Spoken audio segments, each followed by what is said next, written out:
Okay, recording is on. Okay, thank you, Alan. So welcome to the Bloomington Rotary Club celebration of service for June 30th, 2020. I'm the current club president for a few hours yet, Aaron Davis, and it's great to see everyone here, including our special guests.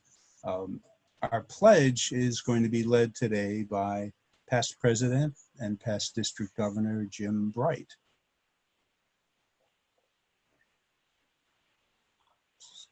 Okay. Please join me in the Pledge of Allegiance. I pledge allegiance to the flag of the United States of the United States of America, and to the republic for which it stands, one nation, under God, indivisible, with liberty and justice for all.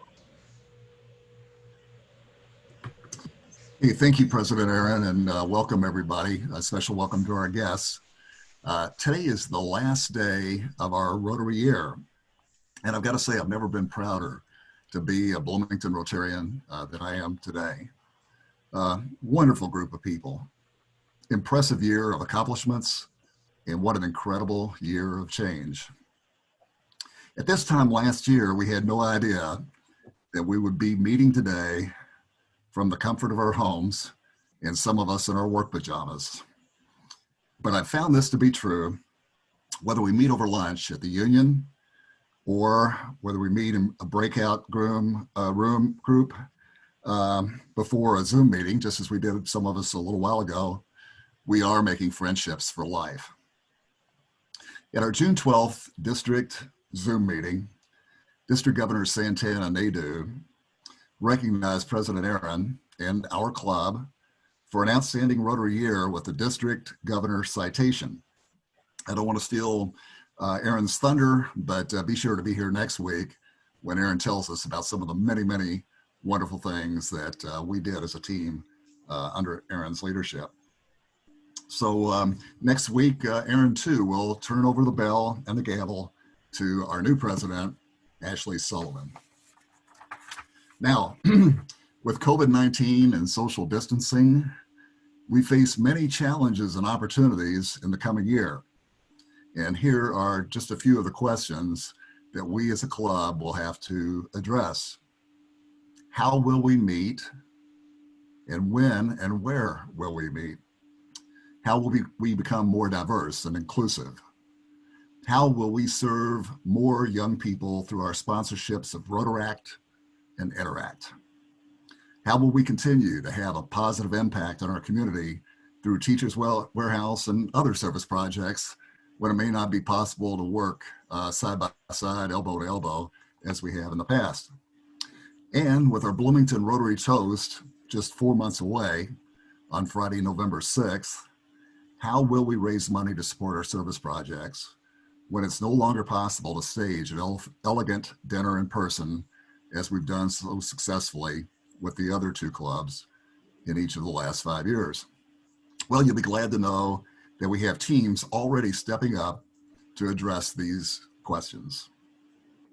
Well, one thing for sure, we must keep you, our members, engaged and eager to stay with us. We must continue to embrace our mantra of service above self and our core values of service, fellowship, integrity, diversity, and leadership. Again, we must make the most of our partnership with Megan Gerhardt and her Rotaract team members. We need their energy, commitment, and leadership now more than ever. Please take a note on that, Megan. With our four-way test plus one, our longtime commitment to eradicate polio, with peace and conflict resolution in our DNA, this is a special moment for Rotary as an institution and for our clubs and the other 35,000 clubs throughout the world. Now, on Saturday, we installed Jessica Hain of Bloomington Sunrise, a young mother of 4 kids, ages 2 through 7, and the HR manager at Oliver Winery, as our new district governor. And Jessica introduced her leadership team, including from our club, Lance Everly, membership co-chair and district governor nominee, Sarah Laughlin as assistant district governor, and Lauren Snyder is Rotary Youth Leadership Awards chair. And she also thanked Joy Harder for Joy's many years of service as the RILA co-chair. Now, Jessica outlined goals for our district, including growing membership, stepping up our efforts to become more diverse and inclusive, and increasing our support of Rotary's many good works throughout the world through the Rotary Foundation. And Jessica challenges and asks all of us to talk up Rotary with our friends and neighbors, including those who are with us here today as our guests. Now, with Ashley Sullivan as our club president, Sally Gaskell as our president-elect, so many of you are my fellow Bloomington Rotarians on our board and on our committees, with Jessica Hain as our district governor. And I can promise you one thing: Bloomington Rotary will be even stronger at this time next year. Back to you, President Aaron. Thank you, Jim. Thank you.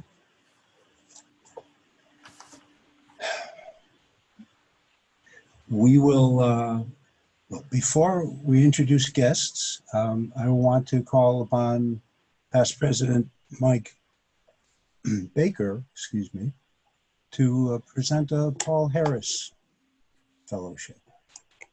Well, we wouldn't be meeting today if it wasn't for Paul Harris in 1905, who met with three friends and decided to get together on a regular basis and share ideas and thoughts, and it led to the foundation or formation of Rotary. And in 1957, the board decided to recognize an award named after Paul Harris, which is the Paul Harris Fellow. That's my job today. Many club members steadily contribute quarterly, some once a year. Many start out slowly and step up later in their Rotary years. Often a Rotarian excels at community service or is recognized by their club for really setting the bar for supporting club and Rotary International projects.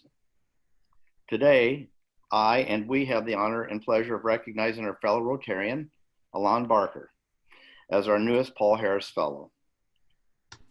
Alon has done all of the above, not only making regular contributions to Rotary International, but equally as important, serving our club in many outstanding ways. In my presidential year, many members of our club stepped up to help with a lot of projects. The most daunting one to me was coming up with the Centennial program, and so many people worked on that. It seemed a little overwhelming. There was so much to do, and we wanted to make it really something special that we could use to attract other members. Alon stepped in with his many skills, helped keep our focus, had a lot of spreadsheets that we started out with, and we got there with a wonderful program that we're still able to use today. I know that he stepped up and helped President Lauren, and especially this year, he has really stepped up and helped us and our club, and has acted as our conductor of meetings, which I think is inappropriate for someone from the Jacobs School of Music. It gives me great pleasure to present Alon with his first Paul Harris Fellow pin and certificate, joining many from this club and all over the world, including fellow countryman Nelson Mandela. Please accept our congratulations and sincere thanks for your commitment to our club, to Rotary International, our goals of world understanding and peace, and really your amazing support of our club and each of us as we've dealt with some technological issues this year. So please join me in recognizing Alon Barker as our newest Paul Harris Fellow. Thank you so much, Mike. I really appreciate that and feel very honored. Thank you. Well done. And as if that's not enough, Alon, I know it's not your birthday, but it is time for another presentation. The President's Award, my President's Award for this year. Alon Barker, Senior Lecturer in Music and Director, Music Entrepreneurship and Career Development at IU's Jacobs School of Music. In Rotary, Alain is our Communications Committee co-chair, contributing his Zoom account and expertise in order to co-produce these virtual celebrations of service. Going on our 4th month of that, weekly. So that's no small effort. In addition to our Rotary Cafe social hours. As communications co-chair with Katie Beck, Alain has been planning and implementing our social media and website activities also. And that is not to mention Alain's remarkable video reflection on April 28th. Yeah. So Alain, I present you with the certificate, which is about to appear. Thank you, Alain. Thank you very, very much, Aaron. Much, much appreciated. And now we will go away. Well, very good. Congratulations. Thank you. And now I'd like to acknowledge our greeters, Jim Bright, Michael Shermis, Ashley Sullivan, and Katie Beck. I think Katie's here. And producers, Alain Barker and Michael Shermis, and our roundabout reporter, Bill Perkins. And let's start introducing some of our many guests. Jim Bright, you've got a roster over there. Yeah, thank you so much, President Aaron. We're pleased to have with us today a number of Rotary guests from Brown County, President Beverly Teach. Welcome, Beverly. From Sunrise, we have Carolyn Fry and Lynn Tiemann. Welcome. Randy Wheeler from Evansville. Julia Johnson from Bedford. Any other Rotary guests? Okay, and to continue here, we're pleased to have back with us today Marcus Debro, Assistant Principal at Bloomington High School North. Welcome back, Marcus. Lisa Fukuda, Office of IU Research, and wife of Global Grant Scholar Cos Fukuda. Lisa, welcome. Mary Morgan with the Greater Bloomington Chamber of Commerce. Mary. Christina Mullis, the IU School of Public Health, a PhD candidate, former Rotaract District Governor, Southern California, and the sister of Sunrise Rotary President Melissa Stone. We also have with us today Megan Gerhardt of the IU Rotaract Club, and pleased to have back with us today special recognition for our most senior member, Fred Dunn, who joined our club way back in 1973. Fred, so glad you're tuning in today. We have some more guests. Owen, did you want to introduce your guest? Yeah, it gives me great pleasure to introduce a woman that 39 of my friends and I got to know in Havana 5 years ago. She visited Bloomington on her first trip out of Cuba in 2016 and visited one of our Bloomington Rotary meetings in person. She now lives in Spain. I'm happy to introduce Alicia Perez. Welcome. Welcome. And Trent Deckard, you have some guests as well, I know. I sure do, and I'm so excited to see all these guests here today. This makes me very, very happy.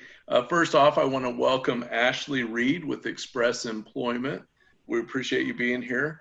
Also, my very good friend, Jennifer Crossley. I saw her earlier.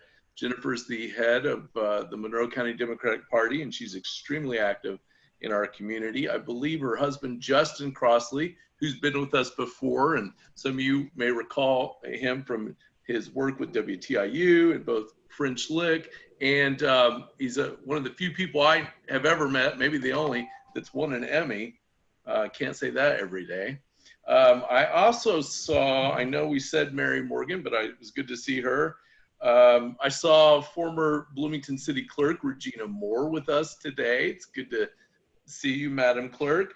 And I think Sarah Laughlin thought that Bill Brown might be here. And Bill, if you are here, welcome back. It's good to see you as well.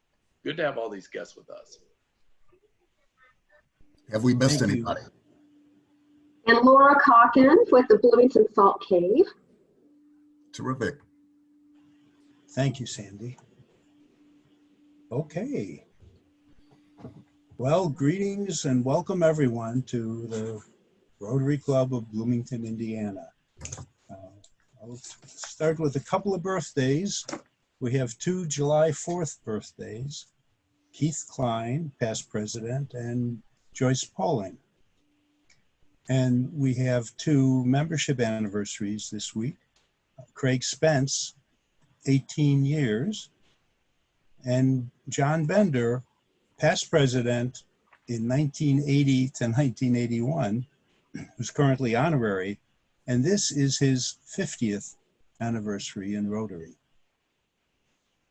So for Rotarians in the news, we're always in the news, but I do want to give a special shout out to Jeff Baldwin, Ashley Sullivan, and Jessica Hain for their innovative and very successful virtual Smart Girls, Strong Women fundraising event for the Boys and Girls Clubs.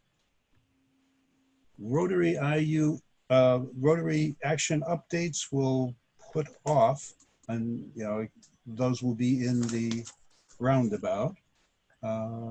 Let's see, but I do want to mention that the district governor induction ceremony on Saturday morning had at least 13 of our club members there, which is very impressive, as well as two Rotaractors, Marin and Megan.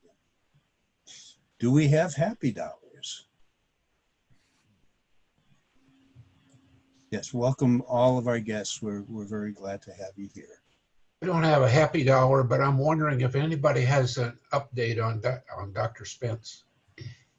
Well, Jim probably does. Jim Bright. Yeah, thank you, Phil. I talked to Craig yesterday, and he continues to make slow but steady progress. He's happy with his arrangement there out on 446 at Gentry Park. He told me last week he misspoke. He said he expected to be there another 2 weeks, but yesterday he tells me he really meant 2 months.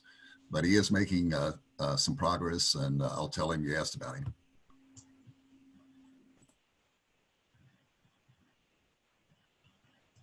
I have a happy dollar. Hey, Martha. Yeah.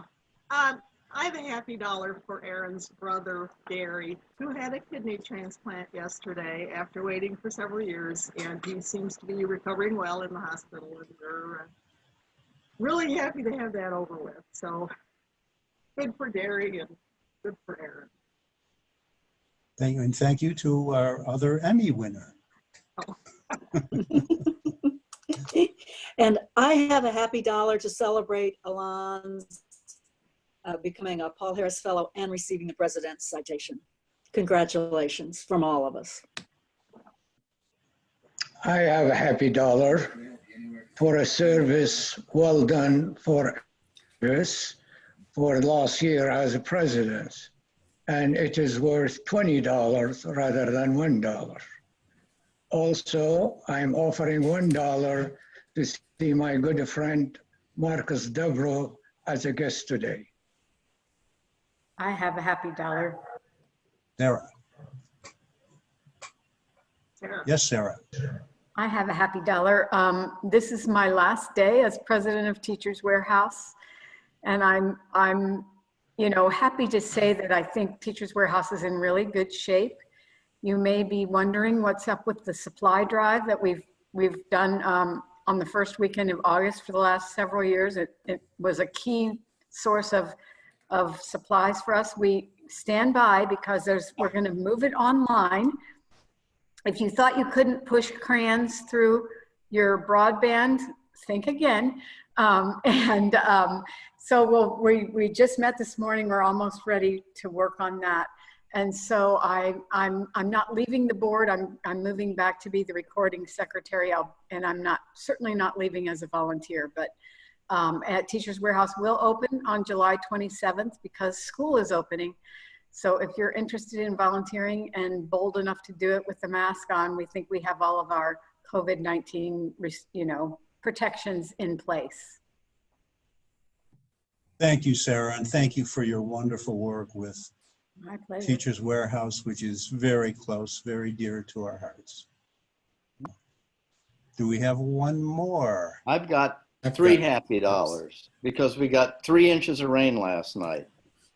And I'm going to throw in another $1 for my friend Jim Sims. Every time I see him with that headset, I wondered if he was ever a disc jockey. You look like a disc jockey, very official. So the 4 happy dollars today. Or a pilot. Okay. Councilman Sims. I guess I get to be last. No, I did some work down at WFHB, but mostly we wear a headphone when I do city council. They make sure that we plugged in with headphones. So I'm just kind of used to it. But I have a happy dollars today, and it's multiply fold. First, I'd like to thank Tim Jessen for that nice article that I read when I got back into town. Very enlightening, and I enjoyed reading it. Secondly, we have many, many guests, and I want to welcome everyone, but specifically Regina Moore, Marcus Devereaux, and Jennifer Crossley. All of these folks, with the possible exception of Jennifer, I've known for decades. But it's been close to a decade with Jennifer. So glad that we got all these guests and specifically them. And I hope Natalie is keeping track of these happy dollars because I don't get to see my Rotarian friends in person as much as I like. So thank you. Okay, we do have time for one more. Thank you, Jen. I'm trying. Sure. I have happy dollars for exactly the same people that Jim said. Really happy to have Marcus Devereaux and Jennifer Crossley and Regina here. I hope we can see them back. Very good. Thank you all. Yeah, this is a great club. It's been an incredible honor to be in this position. And I'm sure that Ashley will feel exactly the same and get the kind of support that I've had has been very, very wonderful. And now I would like to introduce Fred Kate. I'd like to welcome Fred first, the IU Vice President for Research, who is going to introduce our special guest speaker. Thank you very much. I deeply appreciate the invitation, the chance to be here. In fact, I think the invitation was first extended to President McRobbie to introduce Dr. Sen, and unfortunately, he could not do it, and so I begged for the opportunity to do it. So I understand, however, you don't want my introduction to take longer than Dr. Sen's presentation does, so I will just be brief here. I won't read all of his titles, but he is the Stanley Battersby Chair and Professor of Surgery and Director of the Center for the Indiana Center for Regenerative Medicine and Engineering. He is also Executive Director of our Comprehensive Wound Center. He holds many administrative titles, including serving as Associate Vice President for Research. But if I may, I'd just like to say that I have the good fortune to work with many researchers who are doing important work, transforming all of our lives, but none more committed, more successful, or more engaging than Dr. Shandon Sen. He brings a passion to his work, an enthusiasm, and a sense of the possible. And so especially during this very difficult time during the COVID-19 pandemic, when a lot of us spend a lot of time dealing with obstacles, Shandon seems to see nothing but opportunities, nothing but ways in which the university can work with others to help address the needs of the state and the needs of people in need. So it is my great pleasure, it is my privilege to introduce Dr. Shandon Sen. Shandon? Thank you, Fred. Thank you very much for those very kind, generous words, as you always are with all of us, and we really appreciate that. You know, Fred is the lifeline of much that happens in the research domain with IU. I was obviously not expecting him here because maybe I did not read my emails properly. Therefore, in some email, it must have alerted me that he would be there. But anyway, it's so nice to see you here, and I'm very thankful to the Rotary Club for taking this time to invite me, and so I may share some of these thoughts. Again, in these difficult times, I think the solution lies in all factions of society to come together and find a common ground. And community engagement is a big part of it. So I'm so glad to be part of this. Thank you. With that said, you know, as we were in the last few minutes, I was changing some of my slides. Actually, in the pre meeting discussion, When I learned about the time allocated, I decided to take some of the introduction out. But during this discussion, as was playing out, I put that back because I thought, there's a diverse crowd here. So I'm going to spend more time on the broader strokes, and then some of the finer strokes, scientific strokes, in the Q&A, we can deal with that. With that, I'd like to share my screen, and let's just make sure that this happens well, and just let me know that you can see my screen as intended. Is that good? Looks good. And did you share your computer audio? Yes, it should be there. So when we hear about electricity, we think about physics, engineering, so on and so forth. But if one goes back to the history of electricity, electricity actually came to us as animal electricity. And if one takes a look at the historical records, the remote history, the electric eel is presented as the thunder of the Nile. And believe it or not, the thunder of the Nile was actually used in those days for therapeutic purposes to treat certain health disorders. So there is a deep-rooted connection between electricity and biology and medicine. Of course, we have embarked on this bandwagon of biochemical pharmacological drugs, and we have molded our thought into thinking that medicines primarily needs to be drug, but medicine can be other forces of nature, and electricity clearly plays a big role there. Now, if we think of electricity, and historically, much has been learned through experiences with lightning. And we are quite familiar with the history of the kite experiment of Benjamin Franklin. And following that, a few decades later, this very important experiment when Luigi Galvani was walking through a wet market. And as he was walking through the wet market, and it was lightning, he found that some of those frog legs that were hung to be sold started twitching as if the frog was jumping. So that, sort of grabbed his attention, came back to his laboratory. And until then, he did not work on electricity and medicine. He was working on other areas that were not such successful. And then he did this experiment, and he came up with this expression of animal electricity. So he took these electrodes of copper and zinc, and he connected the nerves of this recently dead frog to this copper and zinc, and tried to mimic this stuff that he saw in the wet market. And then he found that with each flash of lightning, indeed the frog legs twitched and jumped as if they were alive. And this essentially is the basis of all what today we know as electrophysiology. Now, if this thing is that old, what new are we discussing today? I want to draw a sharp contrast. Now, this electrophysiology is in the domain of what is known as neuromuscular electrophysiology, and the fact that skeletal muscle contraction requires the firing of the nerves is very well known. But all of that has been primarily, if you look, I think it was a couple of years ago that Time magazine had a cover, and they were talking about electrified medicine.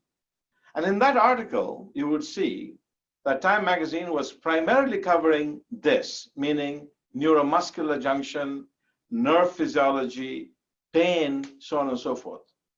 What was not so well known, and even now has just begun to unfold, is the new world of microbial electrophysiology. That is completely new. And people did not simply have any idea that microbes would have so much to do with electrify or bioelectricity. So if one looks at animal electricity, some people also call it as bioelectricity today. Again, these are in different parts of the animal kingdom. You have aquatic animals, for example, that have what is known as electrocyte, and these electrocytes actually generate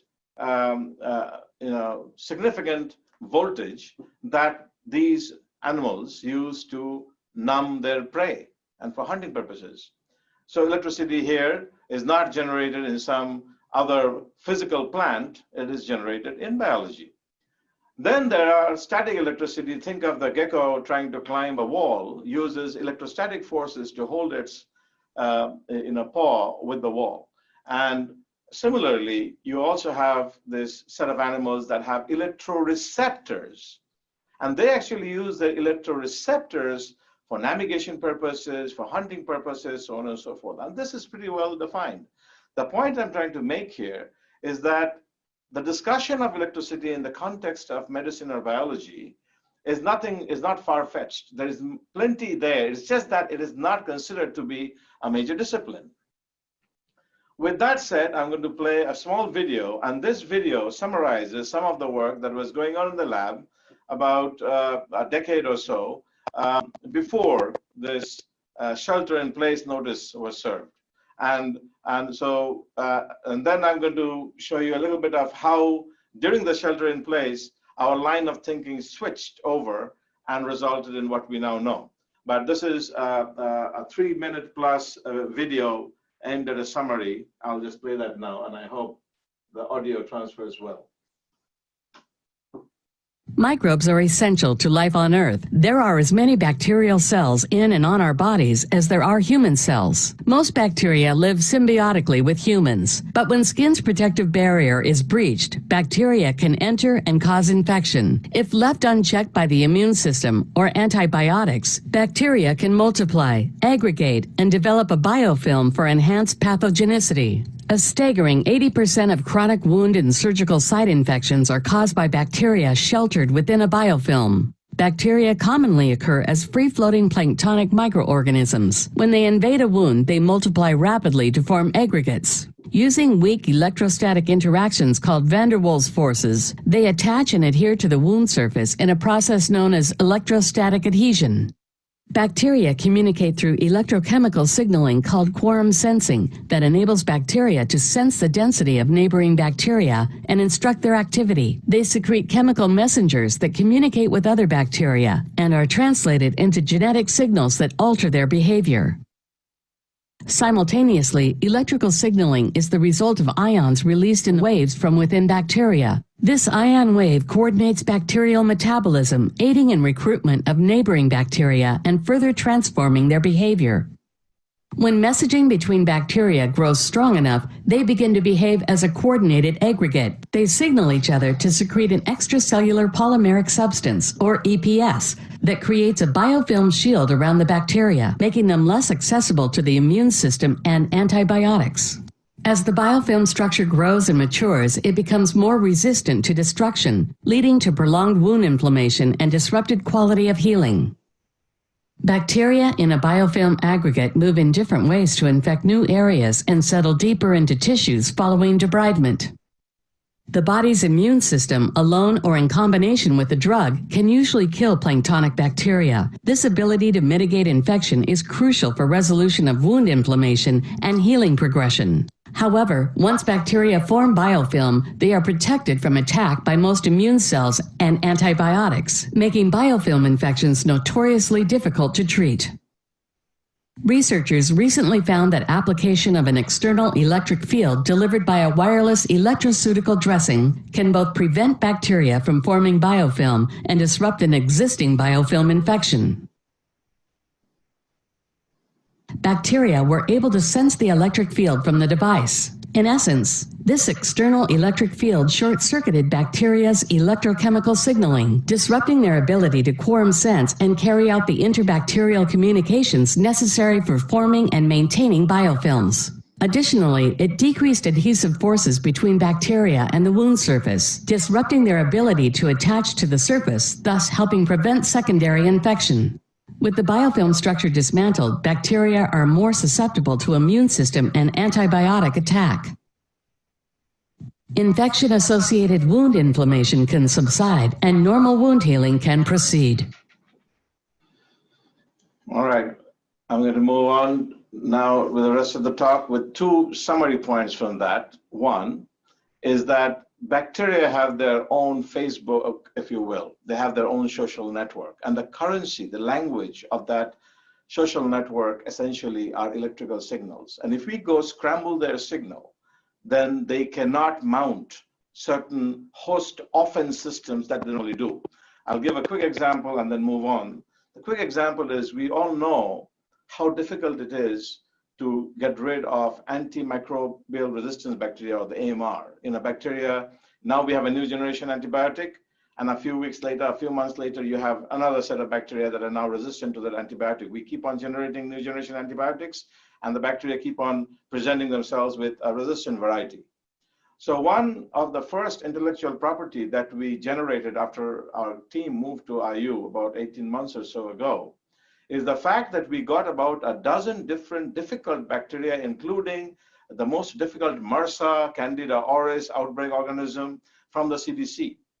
And we have been now able to show that you take all these organisms and you put the antibiotic in them and they're resistant, as is claimed by everybody else.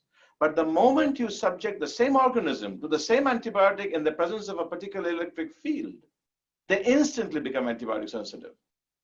And so this is now a significant discipline that is now emerging. A little bit of this is now published, but we were holding back publication because the intellectual property piece is in progress. So on the screen, what you now see to your left and to your right are the examples of two different dressings or fabrics.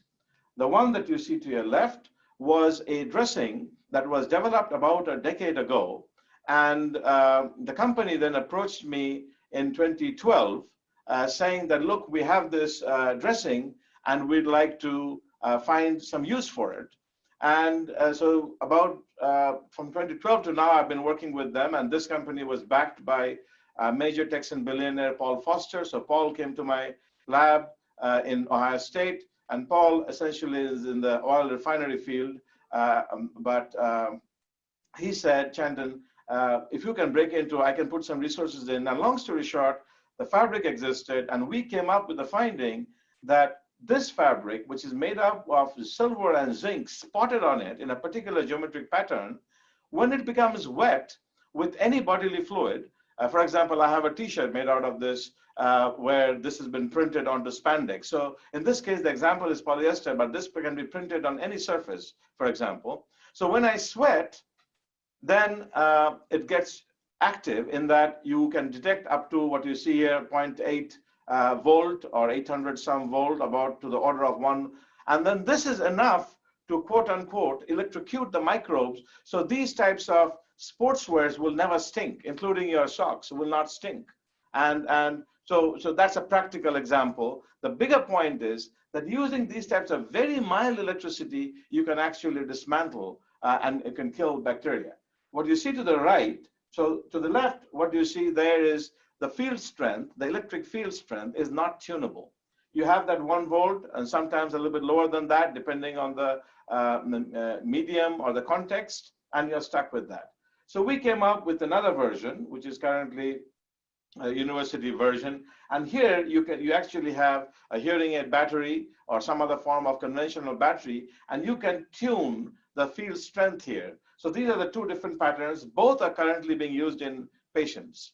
And the one to the right is currently being used in patients at IU, and the one to the left is currently being used in patients worldwide because it's already FDA cleared.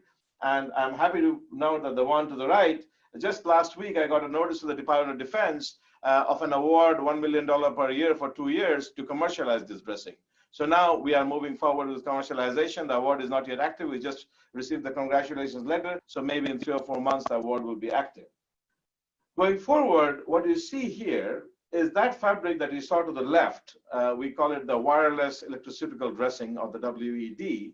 And what you see here on your screen to your left, where it says placebo, are aggregates of bacteria indicative of what is known as a biofilm. Essentially, these are bacterial aggregates that you saw in that video was depicted as being surrounded by what is known as extracellular polymeric substance. And when these bacteria are embedded or encased in such cement-like substance, A, immune cells cannot access them, and B, antibiotics cannot access them. And by the way, these types of biofilm cannot be detected by any hospital test today, none.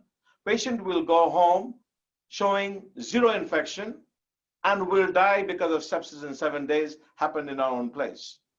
So there is zero hospital test that can detect this form of aggregate infection. And the reason is when the current hospital tests are based on what is known as colony forming units, meaning the bacteria will grow and form colony, and that is how you detect infection.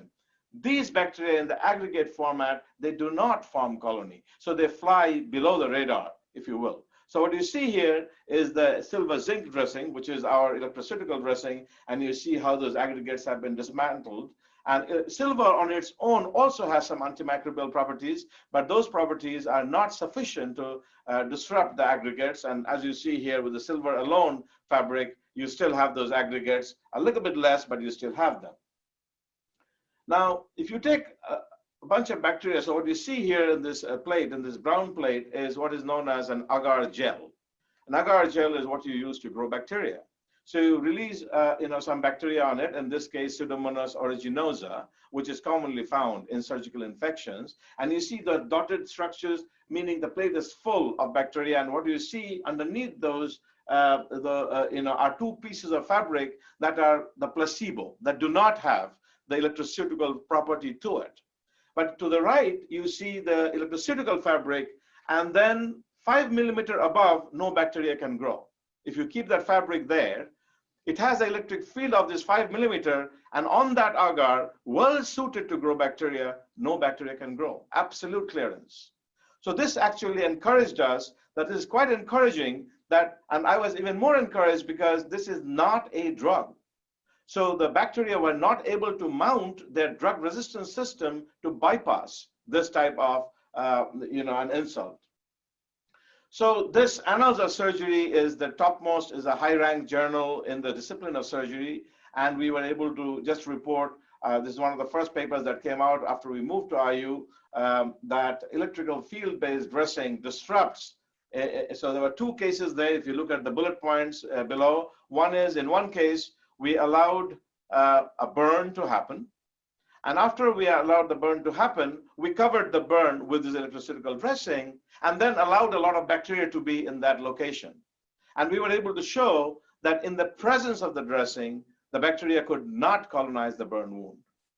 Point number one. Point number two, we had the burn, and then we released all these pathogenic bacteria into it. Of course, this was not done in a human. This was done in a pig, as is the normal animal model for that.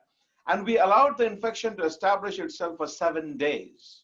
And 7 days later, when the infection was fully established, and you have pus and all that you see in a poorly sort of infected wound, you see all of that. 7 days later, you come with this electroceutical fabric, and you could completely manage and rescue that infection and make that wound heal. With any other drug, you couldn't. So this therefore became quite an area of interest, at least in the area of surgical infection. Now, fast forward, all of a sudden came March 2020, and we were asked to go home and lay low. And of course, while we were laying low, we were wondering whether anything we knew could be actually brought to action to actually fight the problem that we are now confronted with. So that's when we huddled. And when we were huddling, we found out, so what you see here is just a cartoon of the coronavirus. And what you see at the center, that string-like structure, is what is known as single-stranded RNA, which is a property of this virus. It is a single-stranded RNA virus. And on the single-stranded RNA, you have what is labeled here as nucleocapsid. And we found that this virus, A, has an electrokinetic property. And that is a property of the virus that determines its stability. And we could measure that. And we measured that to be minus 30 millivolts. Importantly, we found, not our work, from the literature we read, that the association of the nucleocapsid to the string is electrostatic in nature. So we thought, aha, if this is electrostatic in nature, we can knock it off using an electrostatic field.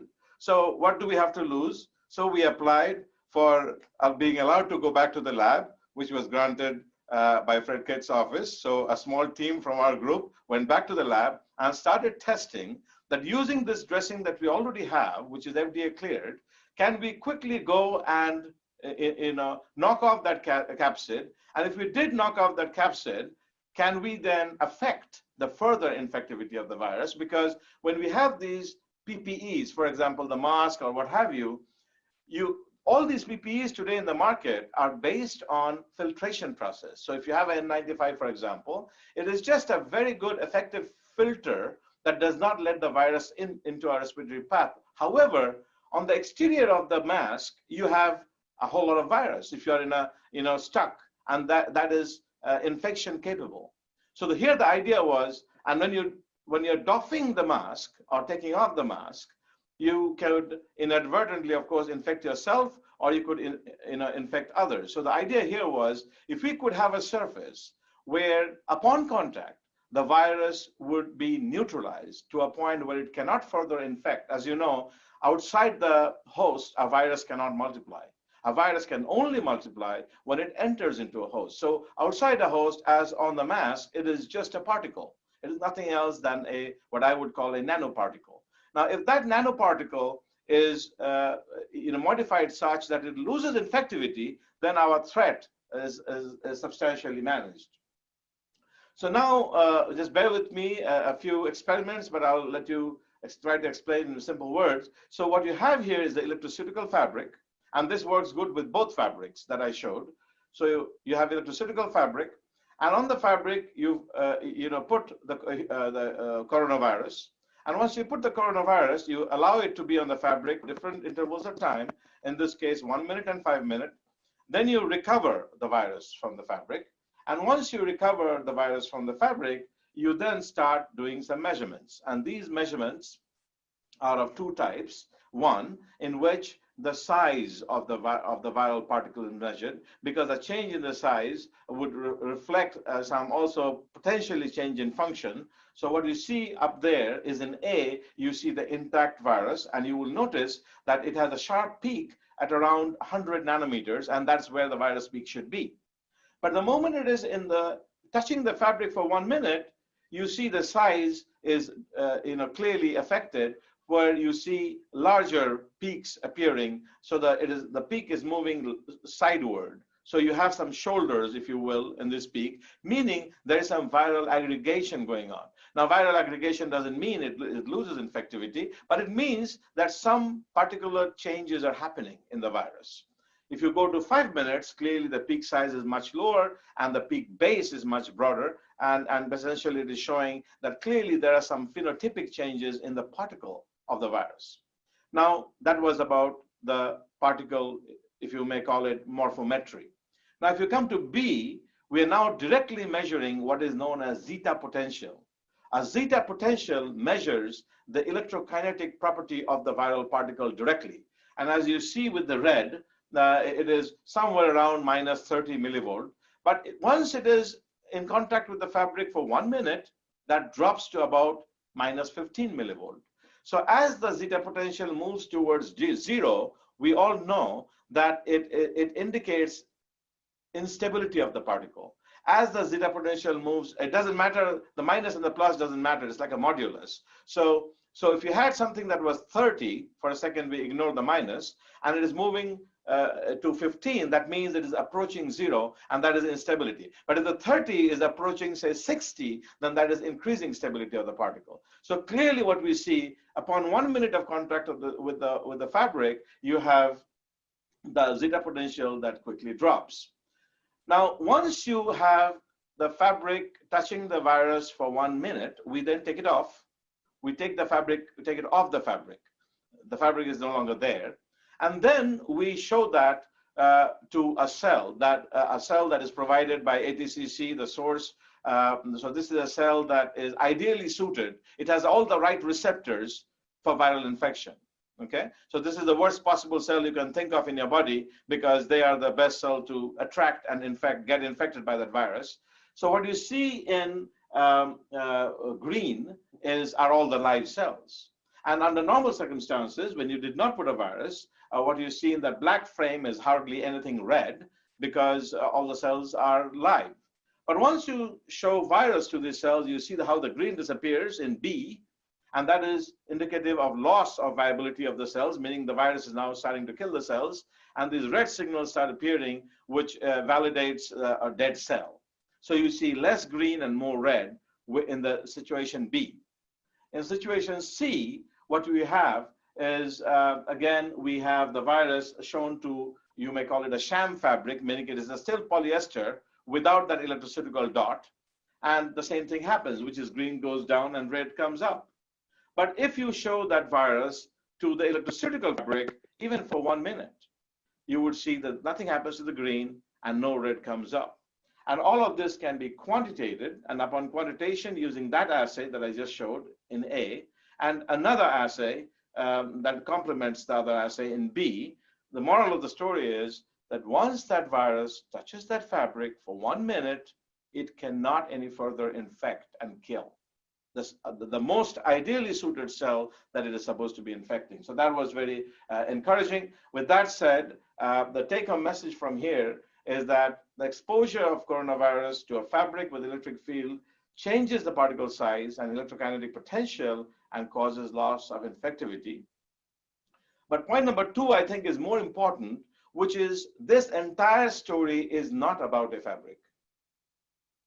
This entire story is about the principle of using electric field to keep a room clean, the air clean, the bed clean. You can have electrocytical fabrics, like hospital fabrics are a major source of infection. So this opens up a complete new range of possibilities where the mask is just a small example.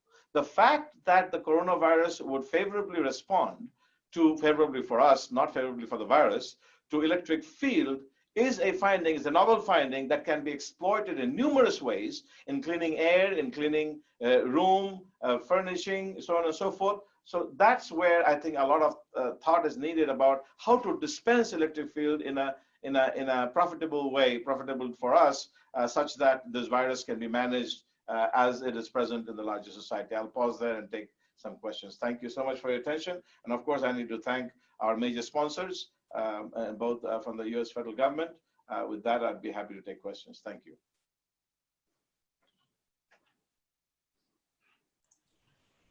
Wow, that's very impressive.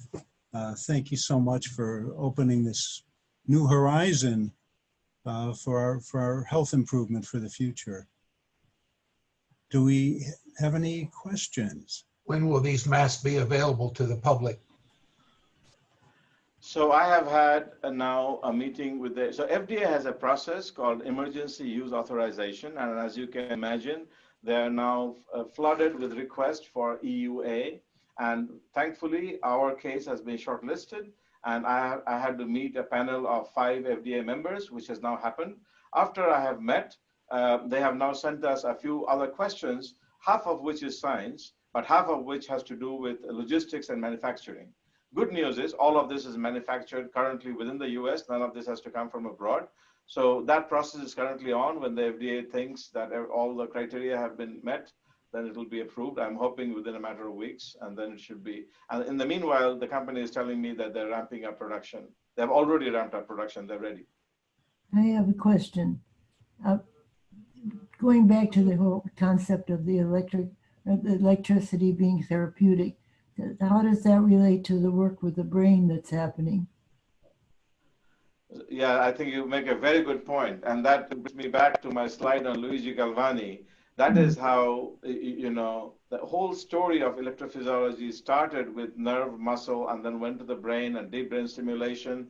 Now, that field is much more developed in that the neuromuscular junction and the nerve responds to electricity very well developed. But that microbes respond to electricity, and that can be profitably used to manage infection is an emergent field. But clearly the two are connected. Thank you. Very interesting. Wonderful. Thank you. Thank you for your question, ma'am. And Dr. Sen, how does this all relate to the existing work on electrostatic air filters, for example? So I think in principle, one would expect that there would be some effect. One issue with the air filter is it needs to be carefully studied as to how long is the exposure of the virus. Now, for a fabric, 1 minute is a short time.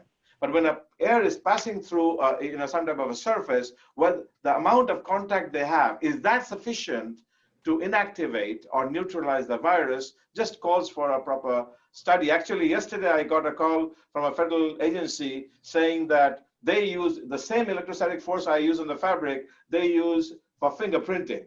So they were saying, can we use also that for cleansing the fingerprinter? And that's where, so that has now started. So all these thoughts are coming out, and I really welcome that. And clearly all of that is not up to us to solve, but I can help a whole bunch of other people who may run with it and bring a whole range of solutions. Good questions. Thank you for asking. Anyone else? Yes, sir. Dr. Sen, I'm Raj Hadawi. I live in North Carolina, and I'm a retired orthopedic surgeon. Years past, we have high degree of mortality rate in extensive burn wounds. And as you know, the antibiotic effective quite a bit. Then we have resistance. And we ended in losing too many patients on that. Since you started, or whoever started, the bandages contain the electrocute in them to help the victims, have we improved the mortality rate of the extensive burn patient? And a follow-up on this bacteria find out a way of avoiding the electrical current, which you initiated by the bandages. Oh, very good question. And I wish I could say that yes, it helps improve the outcome. But the fact is that the first clinical trial has been now funded by the Department of Defense 2 years ago. And that trial, because I am conflicted in intellectual property and commercial interest with this, I cannot personally do it, but I am a co-investigator. The trial is currently happening at the San Antonio Military Medical Center in their burn unit. So that clinical trial is the first with this, a randomized clinical trial, and the outcome of which will then decide how this can be used in a clinical setting. So that's the answer to that. Secondly, the multi-drug resistance pathways that the bacteria uses to acquire resistance against drug do not work against this, because this is a physical force. And so that's what and this, interestingly, as you know, for every bacteria or say an yeast or say a virus, you have different antimicrobials that you need. But we have now tested a range of MRSA, the Staph aureus, Pseudomonas, Candida albicans, Candida auris, and a total of dozen. All of those are sensitive to the same electric field range. So that makes it a very universal, so that's what is exciting. Now, over time, will they be able to acquire resistance? So far, we have not seen that, but that is something that we have to carefully follow and see how that works out. What we are seeing is, if you give an extremely weak electric current, there could be a field or so, a colony or so that acquires some resistance. But if we have this other version that I showed you to the right of your screen, which is the tunable variety, you can crank up the power. The human would still be completely safe, and you would get rid of that. So in this case, you don't have to dose like you normally dose a drug, because this is at the flip of a switch in your cell phone. You can crank up the power, and you can get rid. Sandy, did you have a question? Your sound. Dr. Sen, this might have already been asked about the electrostatic power. There's the science of negative and positive ions and how they affect the outer rim membrane of viruses and bacteria. Is that something along this research that is applicable? Very much so, ma'am. I'm glad that you asked that. I skipped some of those details, but you're absolutely right. This electric signaling that the bacteria does is purely caused by movement of ions, and they have these voltage-gated ion channels, the VGIC, voltage-gated ion channels, primarily aimed at moving potassium ions in a way that then gives them these pulses. So what you say is directly related mechanism-wise to what I'm saying. Okay, Liz Very Feidel, exciting.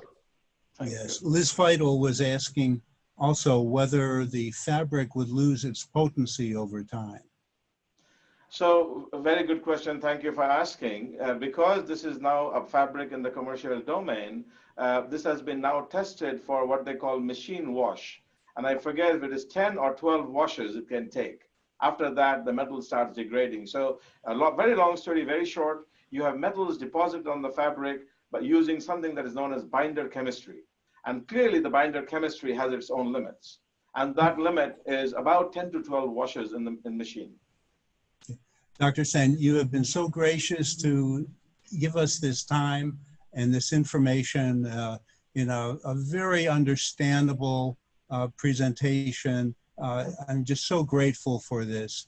Do you happen to have time to stay for 2 more minutes while we close up the meeting? And perhaps. I would be happy to. Oh, wonderful, wonderful. Thank you, thank you, thank you. In honor of your presentation, we're going to give a donation to Centerstone, which is a United Way agency. And now Ashley Sullivan, our president-elect, will tell us about next week. If I may briefly interrupt, and yes. If you'll please let me know, I would like to match that donation.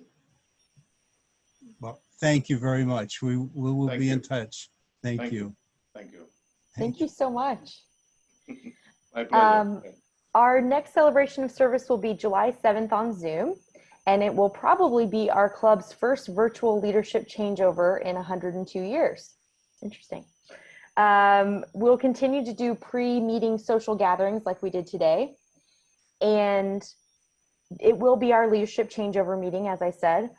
The main changes are that Aaron will become our immediate past president, and I will assume the presidency, while Sally Gaskell will become president-elect. The officers and the board will remain the same, and Aaron will provide some reflection on his year as president and will present the Service Above Self Award. I'll share a glimpse of my vision for the new year and how Rotary opens opportunities, which we've definitely seen here today. Thank you, Ashley. Thank you. I'll close with my thought of the week, and then we'll recite the 4-way test, which is our central ethical statement. But my thought of the week is from Margaret Mead, one of my favorites. Always remember that you are unique, just like everyone else.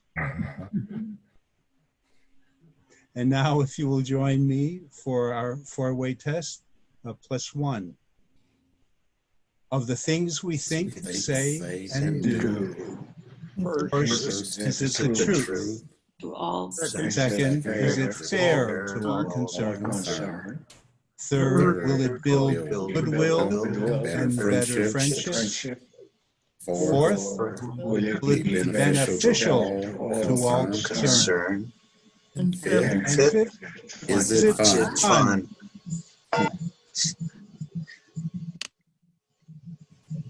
Thank you, past President Aaron. Thanks, Al. Well done.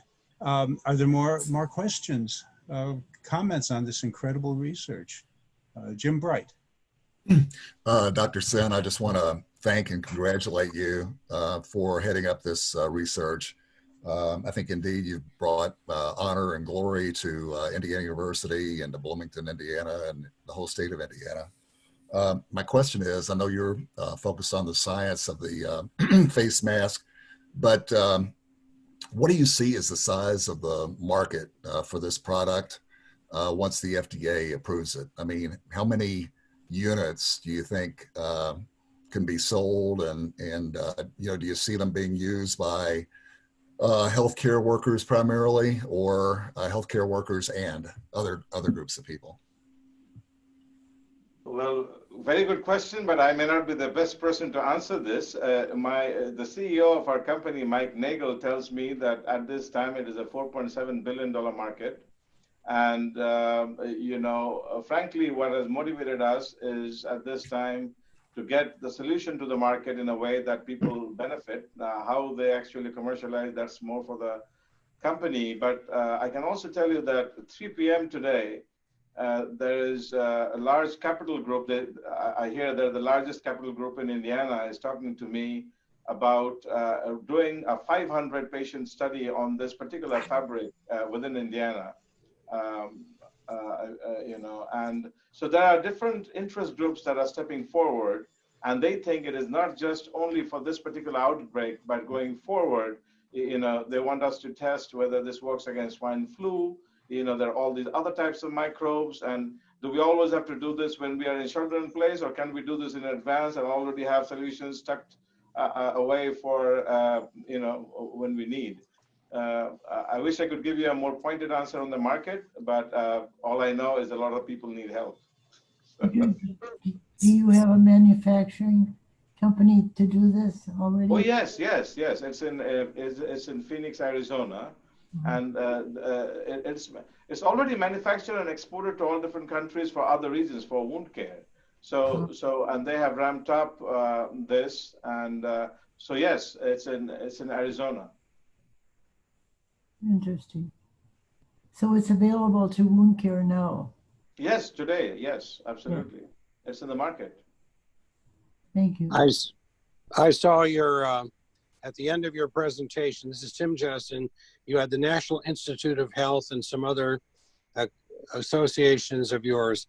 What is your opinion of the associations in this country right now that are dealing with the coronavirus? That is the CDC and the other national and international organizations. I think everybody is trying to do their best. Having said that, with no, frankly, we are building the plane as we fly it, and we should not be in this position. I can only talk about myself personally. Personally, I feel as a scientist, my community has failed the larger society. That grandpa, that grandma, that kid in the kindergarten should not have to worry about this if we did everything right. We should have seen this coming. We should have prepared. I'm not blaming anybody but myself. But I think when I turn back to my own colleagues, we need to introspect where we went wrong. This is not how we can run society. Everybody has a role, and so does scientists, and we should have been better prepared. And that's all I can tell about our entire community as a whole. A lot of introspection needed.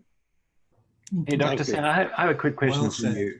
I have a quick question for you. I come from the music world, and there's a big concern about environmental spaces, classrooms, concert halls, and what have you. And I'm just wondering if there's any research being done in the area that you're involved that has to do with physical spaces.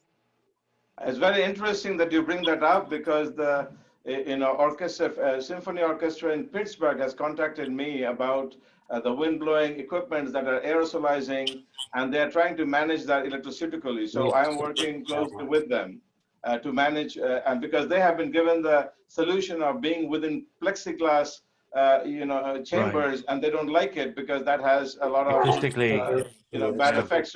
So yeah, people are interested, and we are working together. They're interested. So things are. I would love to find out more about that on behalf of the Jacobs. I want your name. Yes. Okay. I'll be in touch. Thank you. Please do. Well, Dr. Sen, Rotary is a global organization, and what you're doing in Indiana is just wonderful. We love you, but we love you as humans on this planet, and we salute your work. It's just wonderful. Yeah. In the midst of this tragedy, bringing forth your creativity and your management skills. Hope. Thank you, sir. This is, as I mentioned, all of us, whatever we do in a university setting, we must be enabled by, people like Fred Kate. And I'm very fortunate that in a very short time, when we said we want to come back and test this, when everybody else had to be going home, and it is no fun to actually apply for permit for the coronavirus when everybody's running away from the virus, and you have zero experience working with the virus, and guess what? We applied for a USDA permit, we got the virus, and now we are exposing. Exposing means having some fellows and researchers to work with it. So it takes a team effort, and the fact that people like you stand by us and encourage us is a big deal. So thank you for all the effort that you guys made, to pull together, and for having me here to talk to you. Thank you. Thank you. Did your research put you and your fellow research colleagues at health risk in working on this project? Yes, it did. I mean, obviously, when you're dealing with the thing is that did we then get infected? The answer is no. So we did everything right. But I will also tell you, and maybe you don't want to hear, and maybe I shouldn't say, but I will say because it is spontaneously coming to my mind. You know, I have been accused of, terrorism. That this lab working on the virus may be enriching it for terrorism purposes. So I was subject to investigation, and so was my entire team. Thank God we came out clean. And we had to go through that. And I'm not blaming anybody, but once you choose this path, all types of scrutiny come to on you. And people are wondering, why the heck is this guy running towards the problem when everybody else is running away from the problem? So when I turn back to my team and I see tears in their eyes, I tell them, don't worry, this is a part of the deal. So when these investigators come, just sort of cooperate with them, and you have to subject yourself to these standards. This is a part of the game. So there's also a learning process. It is not just, and everybody, whoever complained, I don't think they did it out of any ill intent. They also want to be safe to make sure they don't have some, crooked person in the society utilizing this opportunity to actually cause further damage. So I don't blame them at all. It is just that I accepted to go down this path. So it's just a flavor, for you to understand how it works. That is absolutely amazing. Wow. That's called leadership and vision. And thank you so much. You're very courageous, Dr. Sen. Thank you for your work. I hope some people benefit, and that's all I can wish for. Thank you, sir. Thank you. Thank you for your sacrifice. Thank you. Thank you very much. Okay, bye-bye. Okay, let's close this meeting. Thank you so much. To you all. I'm going to put the video up on the YouTube channel as well. So just good. Yeah. Thank you. And Aaron, thank you for another absolutely amazing meeting. Right. Here, here. Goodbye, all. See you. Bye.